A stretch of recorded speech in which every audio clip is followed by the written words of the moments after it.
items with bias. And at Smarter Balanced, and many other organizations too, once we find items with diff, we send those items over to the content team or the item developers, and they actually read the items and try to identify the source of diff and why the items have diff. And a lot of times they're kind of left confused and they're not able to find any bias. And what we end up doing is just leave those items in the item pool. So nothing ends up happening. That happens very often. So there's always been this quantitative and qualitative aspects of diff. A lot of psychometricians don't really talk about the qualitative aspect, but it's a really important step. But analyses that we once thought were qualitative are starting to become more quantitative with the introduction of AI and language models. I think DIF is a really good example of that. So, ideally, in a perfect world, I think DIF is something that we could just take care of at the time of writing the item. So for example, the item writer would write the item, right? And then we could use a prediction model that checks whether that item has diff based on the item text. And also identify words, specific words in the item text that may be associated with the diff. So based on that feedback, the item writers can revise the item. And after this process, ideally, diff is just eliminated. So this is ambitious, but our study is just trying to take one step towards this idea. So the first thing we want to do is predict diff from the item text. We use a transformer language model. It's an encoder model.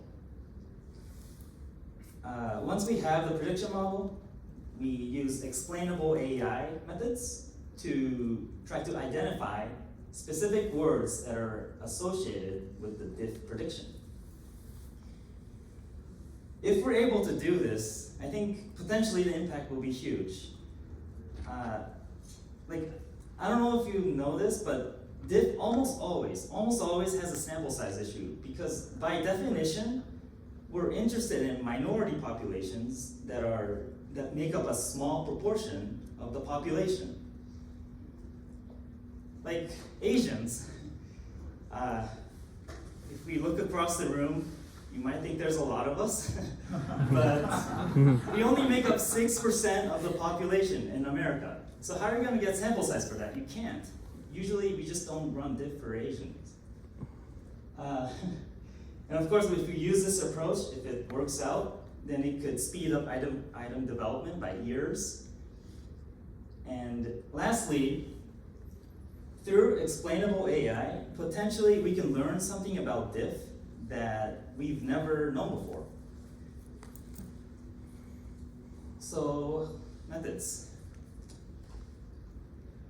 The key reason why we're able to do this study is because at Smarter Balanced, we have a lot of data.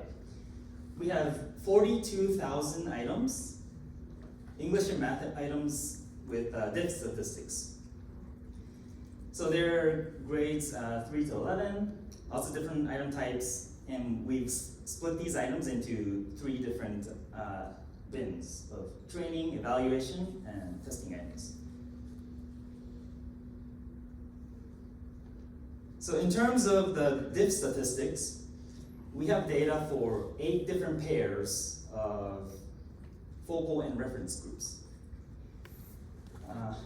For binary items, we used the Mantel-Hansel diff statistic. For polynomous items, we used effect size based on the standardized mean difference. These 2 statistics, they have a slightly different interpretation. So what we did was to just divide effect size by 0.17. And that way you can interpret them basically in the same way and put them in the same model. That was really convenient for modeling. And by the way, every item has like roughly 1,000 to 2,000 sample size overall. So, but we did have some issues modeling diff. And so this is a distribution of gender diff. And as you can see, most items do not have diff in our data. So all these items in the middle, right?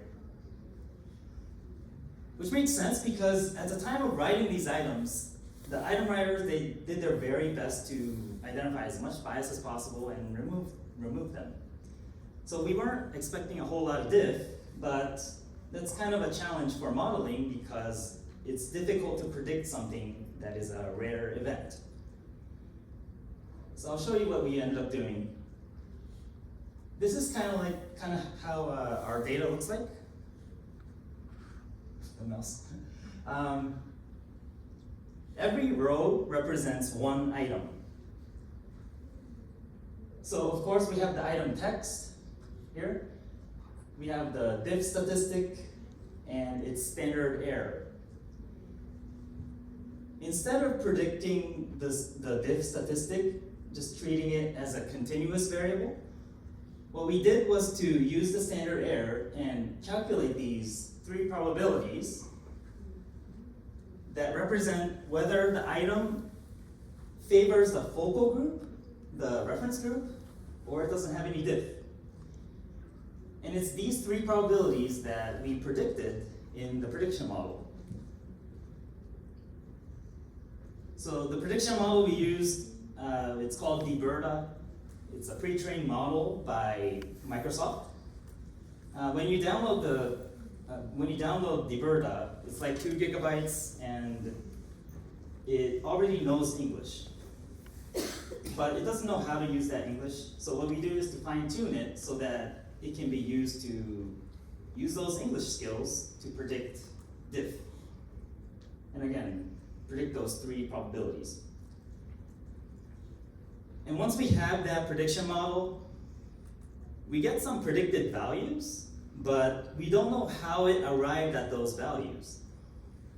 So that's where XAI comes in, explainable AI. What it does is it takes that black box model and turns it into something that's more transparent and interpretable. In our case, we used a method called SHAP. EK helped a lot with this part, explainable AI. So since we're predicting 3 probabilities per word, what we get are 3 word attributions per word. They're kind of like regression coefficients. They tell you how influential each word is on the predicted diff value. Okay, results. So again, we had 8 different pairs of focal and reference groups. So we had to repeat this process 8 different times. They're completely separate models. Cross entropy loss was used to fit these models, but cross entropy is really hard to interpret. So what we did was to take the predicted values and just put them in a multiple regression model just to get the R squared. And that worked out. You can easily see that the female-male model had the highest R squared. So these models are not perfect, but they worked to an extent. So once we have this prediction model, we want to try to dig deeper and look at how it arrived at those conclusions, those predictions. This is an example item that favors Asian students. The observed diff from real field testing was 1.1. So it favors Asian students. The model predicted that the probability that it favors Asian students is 0.30 compared to 0.02 for white students. Those green words here, these are the words that are associated with favoring Asian students. So apparently the model thinks that Asian students might be better at punctuation than the white students, given the same ability level. So this item, it worked out pretty well, but it doesn't always look this nice. This is an example item that favors students without disabilities. So it's about students with and without disabilities, so maybe this word walks might be like the keyword that caused diff. That would be my guess. But as you can see, most of these words are highlighted. And in that case, the word attributions are not too helpful because you can't really discriminate which word is more important, but still kind of interesting to see. I'll show you another example. So this item does not have diff. And I've repeated the same item twice here. It's the same item. And I wanted to show you this because it tells you why we chose to predict categories instead of the continuous variable diff. If we treat diff as a continuous variable, what we ended up getting was, so some words favor female students, some words favor male students, and they sort of cancel each other out, and you get an overall prediction of no diff. So that's really not helpful, right? Especially if we're trying to use this for item revision, you can't just replace all the words. And especially since this item does not have diff, ideally, you just don't want to see any words highlighted. So that's why we like this categorical model better, because it's able to isolate the no diff category, and we were able to sort of remove the noise. So you see a lot less highlighted words here. We also extracted some of the top words associated with diff for every group, Fulcrum reference. You can sort of read that, but as you can see, some of the words don't really make sense, but a lot of the words are actually related to English or math, because these are English or math items.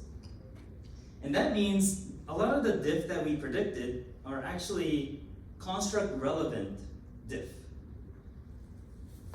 That means it's the sort of bias that we don't want to get rid of from the test.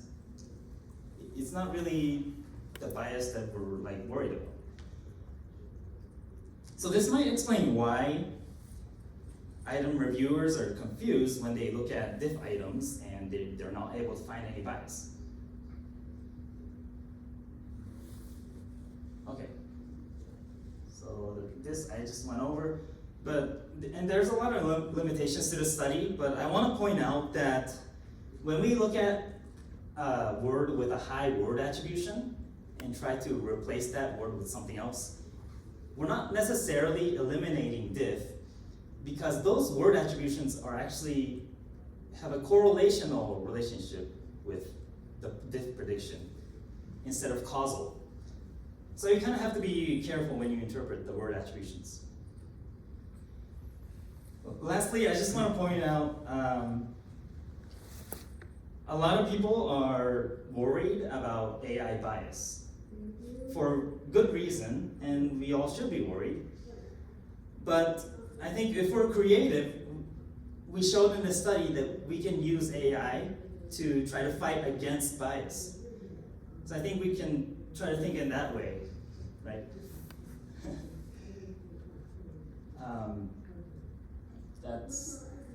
So I left out a lot of details, so if you want to read our paper, it's there. But I encourage you to talk to me and ask me questions. You can add me on LinkedIn, send me messages. Feel free to do that. So, yeah. Thank you for your time.